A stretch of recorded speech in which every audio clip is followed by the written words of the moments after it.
Assalamualaikum warahmatullahi wabarakatuh. Sebelum menonton video ini, alangkah indahnya apabila klik terlebih dahulu tombol subscribe, share, dan like. Dengan demikian Anda sudah membantu channel Neng Nisa ini agar lebih berkembang. Terima kasih. Oais.id Islam identik dengan Arab, itu benar. Sebab, Nabi Muhammad SAW lahir, besar, dan berdakwah di negara-negara Asia Barat. Namun seiring penyebaran Islam makin luas ke berbagai penjuru dunia, khazanah pengetahuan keagamaan makin kaya dan kian beragam. Sebagai pewaris Nabi, ada banyak ulama-ulama yang justru lahir dari luar Jazirah Arab, termasuk asal Indonesia. Mereka dianggap turut memberikan pengaruh dan mendorong perkembangan Islam, khususnya di bidang ilmu pengetahuan.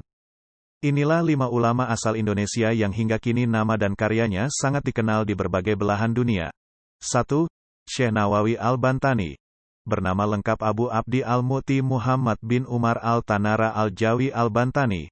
Lahir di Tanara, Serang, Banten pada 1813 dan wafat di Mekah pada 1897. Syekh Nawawi merupakan keturunan Maulana Hasanuddin, putra Sunan Gunung Jati Cirebon, Jawa Barat, serta generasi ke-12 dari Sultan Banten. Nawawi kecil mendapatkan tempaan pengetahuan agama langsung dari ayahnya. Setelah itu, ia berguru kepada Kiai Sahal, Banten, serta Kiai Yusuf di Purwakarta. Menginjak usia 15 tahun, Syekh Nawawi memantapkan tekad untuk berhaji dan menuntut ilmu di Makkah.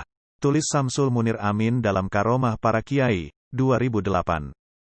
Di Makkah, Nawawi berguru kepada banyak tokoh penting dalam dunia Islam, antara lain, Syekh Said Ahmad Nahrawi, Syekh Junaid, dan Syekh Ahmad Dimyati. Syekh Nawawi juga sempat berguru kepada Syekh Muhammad Hatib dan Syekh Ahmad Zaini Dahlan, 2 ulama besar di Madinah, Arab Saudi. Kematangan dan kecerdasannya diakui setiap guru yang ia temui. Bahkan, ulama asal Mesir, Syekh Umar Abdul Jabbar dalam karyanya berjudul Al-Durus min Madi Al-Ta'lim wa Hadiri bi Al-Masjidil Al-Haram tak ragu menyebut Syekh Nawawi sebagai sosok yang produktif dan menguasai berbagai cabang keilmuan.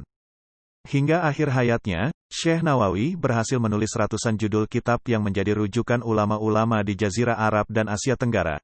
Di Indonesia, karya-karya itu menjadi kurikulum wajib. B. Di pesantren dan madrasah. Produktivitas Syekh Nawawi membuatnya dijuluki sebagai Bapak Kitab Kuning. Murid-muridnya tersebar di Makkah dan Indonesia. Tokoh-tokoh Indonesia yang lama berguru kepada Syekh Nawawi antara lain, pendiri Nahdlatul Ulama, NU, Kiai Haji Hashim Asy'ari, pendiri Muhammadiyah Kiai Haji Ahmad Dahlan, dan pendiri Matlaul Anwar Kiai Haji Mas Adur Rahman. 2. Syekh Ahmad Hatib Al-Minangkabawi. Lahir di Koto Tuo Balaigura, 4 Angkek, Agam, Sumatera Barat pada 1860 dan wafat di Mekah 1916. Syekh Hatib bernama lengkap Al-Alama Asy Syekhul Ahmad Hatib Rahimahullah bin Abdul Latif bin Abdurrahman. Masa kecil Syekh Ahmad Hatib diisi dengan gemblengan Syekh Abdul Latif, ayahnya sendiri. Baru pada usia 10 tahun, ia dititipkan ke beberapa ulama besar di Makkah. Di antaranya Sayyid Umar bin Muhammad bin Mahmud Syatta al-Maki Asy Syafi'i, Sayyid Utsman bin Muhammad Syatta al-Maki Asy Syafi'i, serta Sayyid Bakri bin Muhammad Zainul Abidin Syatta ad-Dimyati al-Maki Asy Syafi'i. Di tangan Syekh Hatib lahir ratusan karya. Beberapa judul yang sering dijadikan rujukan oleh ulama dunia ialah Hasyiyah An-Nafahat ala Syarhil Warakat lil Mahali Al-Jawahirun Nakiyah fil Amalil Jaibiyah, Ad-Da'il Masmu ala Men Yuwaritsul Ikhwah wa Auladil Akhwan ma'a wujudil usyul wal furu, serta Raudatul Husab. Di Indonesia, banyak tokoh besar pernah belajar kepada Syekh Hatib, di antaranya Abdul Karim Amrullah, Haji Rasul, ayah dari Buya Hamka, Kiai Haji Hashim Asy'ari, serta Kiai Haji Ahmad Dahlan. Tulis Abdul Bakir Zain dalam Masjid-Masjid Bersejarah di Indonesia, 1999. 3. Syekh Muhammad Yasin Al-Fadani. Ulama berdarah Padang, Sumatera Barat ini dilahirkan tanggal 17 Juni tahun 1915 dan wafat di Makkah pada tanggal 20 Juli tahun 1990. Syekh Yasin mengawali pendidikan agama dari Syekh Muhammad Isa Al-Fadani.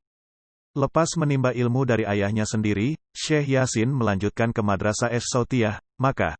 Setelah dewasa, ia mendirikan Madrasah Darul Ulum Al-Diniyah dan mengajar di Masjid Al-Haram. Soal karya, Syekh Yasin berhasil menulis 97 kitab. yang paling dikenal berjudul Al-Fawaid Al-Janiyah. Buku ini menjadi materi silabus dalam mata kuliah Ushul Fikih di Fakultas Syariah Al-Azhar Kairo, Mesir. Ulama besar Al-Alamah Habib Al-Segaf bin Muhammad As-Segaf menjuluki Syekh Yasin dengan sapaan Sayutiyu Zamanihi, Imam Sayuti pada zamannya. Ulama asal Hadramaut, Yaman itu mengaku terkagum-kagum atas keluasan ilmu sosok berdarah Minang tersebut. 4. Syekh Muhammad Arsyad Al-Banjari. Ulama yang satu ini lahir di Desa Lok Gabang Kecamatan Astambul Kabupaten Banjar, Kalimantan Selatan pada tanggal 17 Maret tahun 1710. Syekh Arsyad yang juga berjuluk Anumerta Datuk Kelampaian ini wafat pada usia 102, yakni tanggal 3 Oktober tahun 1812. Arsyad kecil mendapatkan pendidikan pertama di bawah tempaan ayahnya, Syekh Abdullah.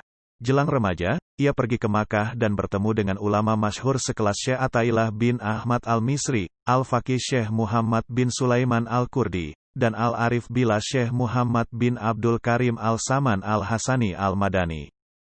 Banyak karya yang telah ditulis. Namun satu kitab berjudul Sabilal Muhtadin lit Tafaquh fi Amridin dianggap banyak tokoh sebagai buku paling monumental. Kitab yang memuat penjelasan hukum fikih itu bahkan dijadikan dasar negara Brunei Darussalam.